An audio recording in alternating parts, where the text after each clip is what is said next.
meron tayong ibubulgar. Bubulgar natin to. Fake news peddler. Dating makasara. May pambihira. Kayo talagang makasara. Kayo makasara. Fake news peddler kayo. Oo, dati to makasara pero ngayon hindi na. Nagpapakalat ng fake news. Ito, pakinggan natin. Sa pamamagitan ng Facebook post, inanunsyo ni Pangulong Bongbong Marcos noong April 16 na nahuli na ang puganting si Zaldico. Yo! Si Bongbong Marcos ha?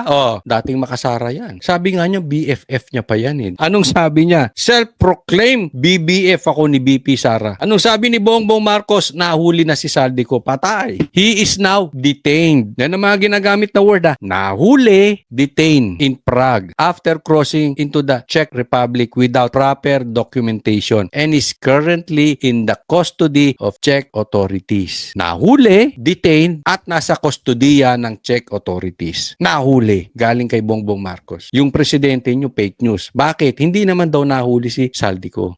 Nakadetain raw ito sa Prague matapos tumawid sa Czech Republic nang walang mga dokumento. Nasa kustodiya na raw ng Czech authorities si Ko.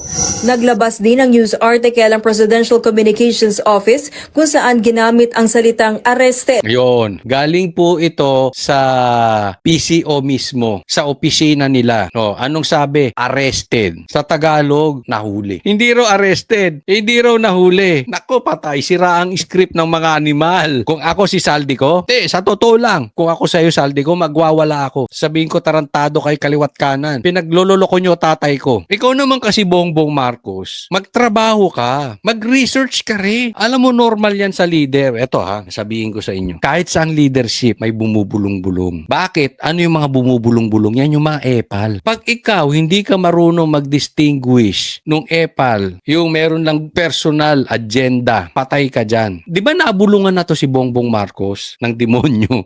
Nabulungan siya ng demonyo. Ano sabi? Walang baril pumasok sa KOJC. Tanga! Lahat ng pulis na pumasok doon may baril, yung iba nga dalawa pa. Tanga talaga to si Bong.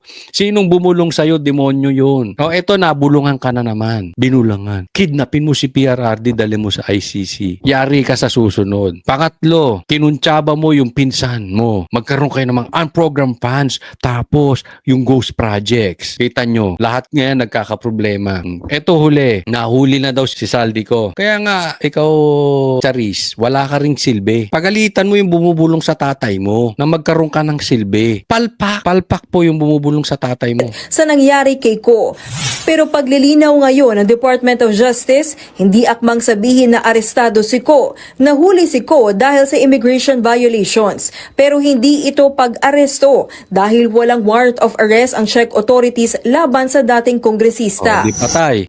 Naharang lang Hindi daw na-aresto. Di lumalabas, tama si Atty. Roque. Di pagtawanan natin yung mga trolls. Ang tatangan nyo kasi. Ang tanga nyo. Diba? Kini-question nyo yung confidential funds ni Sara na nagagamit naman dyan sa mga lintik na NPA na yan. Hindi nyo questionin. Ang laki-laki ng Intel funds ni Bongbong Marcos, ng confidential funds ni Bongbong Marcos. Tapos, palpak pa ang dumadating sa kanyang balita. Hindi Intel. Bobo. Ay, Intel kasi intelligence eh. Kabubuham yung dumadating. Diba? Hello, Charis. Sandro, kailan kagagalaw? Tinatarantado na yung tatay mo. Baka mahina na yung tatay mo. Gumalaw-galaw ka. Hindi daw nahuli. Hindi daw arrested. daw si Ko dahil sa kakulangan ng travel documents na nanatili sa jurisdiction ng Czech authorities si Ko.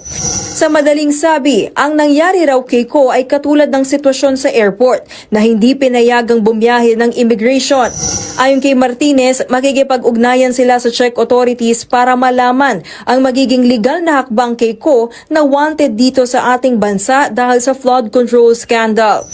Naglabas naman ang pahayag ang palasyo at iginiit na walang kontradiksyon sa pahayag ng DOJ at ni Pangulong Bongbong Marcos. Hindi raw nanggaling sa Pangulo ang salitang aresto. Ang sabi raw ng Pangulo ay nasa kustodiya ng Czech Republic si Ko dahil sa kakulangan ng dokumento.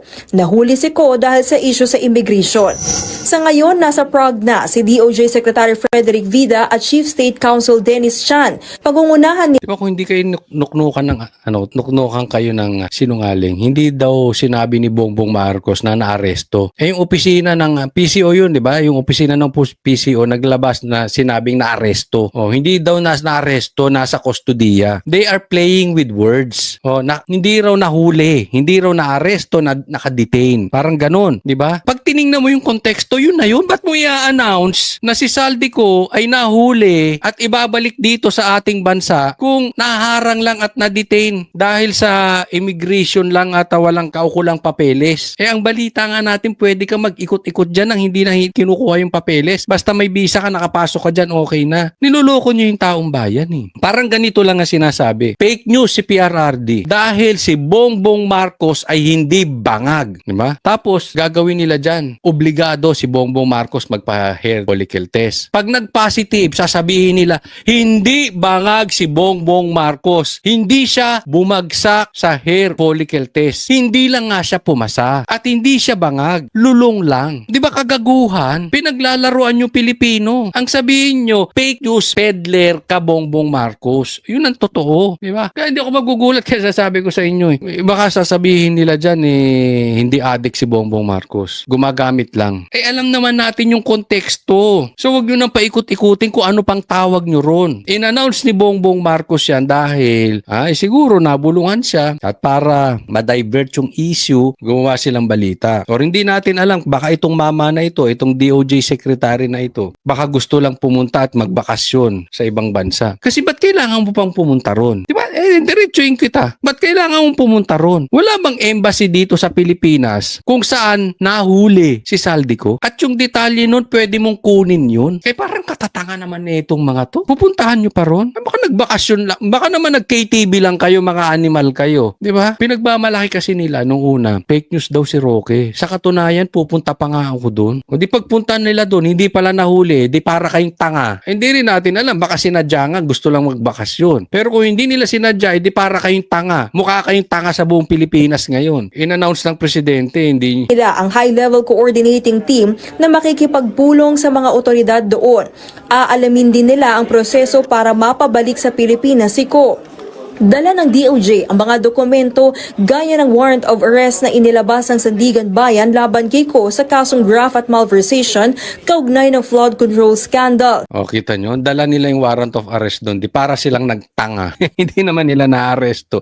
Wala na dyan si Ko. Diba? Kasi kung andyan si Ko, di dala bit-bit na nila yon. Kung andyan si Ko, bit-bit na nila yon. Ang yabang-yabang na ni Claire. Ang yabang-yabang na ni Boying. Nagmamalaki na sa Facebook niya si Bongbong Marcos. Diba? Yung mga trolls nila hayahay na sa social media, ipinagyayabang. Ano ngayon? Di nga. Kakahiya kayong mga animal. Dala po warrant of arrest. Pagdating nyo wala kayong bit-bit pa uwi. Di gumastos lang kayo. Sabagay, nasarapan ka naman ata dyan. Di ko alam kung anong pinagagawa nyo dyan. Diba? Sarap ata mamasyal. Lalong-lalo na mamamasyal ka. Syempre, hindi naman po pwedeng hindi VIP yan. Private jet yan. O kung hindi man private jet, baka first class yan. Di sarap mamasyal. Lalong-lalo na hindi ikaw gumagastos. Pera ng taong bayan. Di ba nakakahiya kayo? Dumidaan tayo sa krisis. Gumagawa kayo ng unnecessary gastos. Nagpunta-punta kayo dyan mga anima. Wala kayong napala. Kung yung ginastos nyo dyan, binawas nyo sa presyo ng gasolina, pinigay nyo sa mahihirap, binigay ninyo sa mga jeepney drivers, di may pangpasada sila. Ako naawa sa mga jeepney drivers. Hindi ka talaga makakapasada sa ganyang presyo, malulugi ka. Tapos itong mga kumag na to, ang inaasikaso, mamasyal, pang-fake news, loko-loko. Kasama rin dyan ang kautusan ng pagkansela ng pasaporte ni Ko. Magbibigay daw ng detalye ang DOJ oras na magsimula na ang dialogo. Nagbabalita mula Meron pa bang silbi ang DOJ na yan? Department of Justice. Aasa ng hustisya sa mga ginagawa ninyo?